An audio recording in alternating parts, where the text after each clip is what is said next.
ఓం శ్రీ సాయిరామ్. భగవాన్ శ్రీ సత్యసాయి బాబా వారిచే రచింపబడిన సందేహ నివారణ గ్రంథం నుండి కొంత భాగం తెలుసుకుందాం. సాయిరామ్. భక్తుడు: నమస్తే స్వామి. స్వామి: శుభమస్తునైనా భక్తుడు: మీ దయ ఉన్న అన్ని జీవ శుభమే, అది లేకున్నా అశుభమే. స్వామి: భేష్. శుభాశుభములు రెండు ఒక దయ ఎందు ఎట్లు ఇమిడి ఉన్నవో తెలియనా, అట్లే ప్రతి విషయమును రెండు ఇమిడి ఉన్నవి. పోని ఆ విషయము నిలిపి గడిచిన సార బుర్రకథ తెచ్చి నీ బుర్రకు కదిలించినే, ఆ కదలికకు నీ బుర్ర ఏ స్థితిలో ఉన్నది ఇప్పుడు? భక్తుడు: అబ్బా, ప్రతి విషయము పూసగుచ్చినట్లు అంతా వట్టి తోలుబొమ్మ ఆటగానే తోచినది. అంతా యథార్థమే. అన్నీ తెలిసియు అనుభవించియు తిరిగి ఈ మనసు మరిచి వానికై భ్రమించుచుండు. ఇది ఏమి చిత్తము స్వామి? స్వామి: నాయన, మనస్సు అనేకమైన వృత్తులతో కూడినది. అది ఎల్లప్పుడూ వాసనలు బట్టి పోవుచుండను. అదే దాని నైజము. భక్తుడు: అయితే దానిని తప్పించ వీలే కాదన్నమాట. అట్లయినా ఇంకా మార్గము?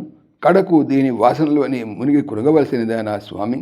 స్వామి: పిచ్చివాడ, మార్గము లేకేమి? అందులోనే మునిగి కురంగవలసిన అవసరం లేదు. దానికి నైజ గుణములను దానిని మార్చుకొనవచ్చును. బొగ్గుకు దాని నైజ గుణము దానిలో చేరే నలుపే. అయితే అంతేని తలంచరాదు. అందులో అగ్ని ప్రవేశించగానే ఎర్రగా మారును. అట్లే మనస్సు ఎల్లప్పుడూ అంధకారమైన వ్యామోహములలో సంచరించుచున్నను.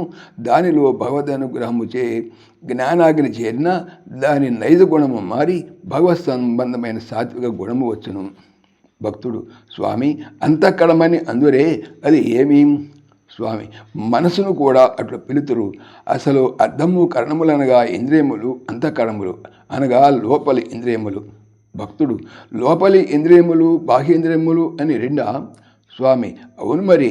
బాహ్యేంద్రియములనే కర్మేంద్రియములని, లోపలి ఇంద్రియములనే జ్ఞానేంద్రియములని అంటారు. భక్తుడు: స్వామి, కర్మేంద్రియములేవో జ్ఞానేంద్రియములో సెలవివ్వండి. స్వామి: నాయన, శారీరకంగా ప్రతి కార్యము కర్మేంద్రియ సంబంధమే. ఇటు కర్మేంద్రియము 5.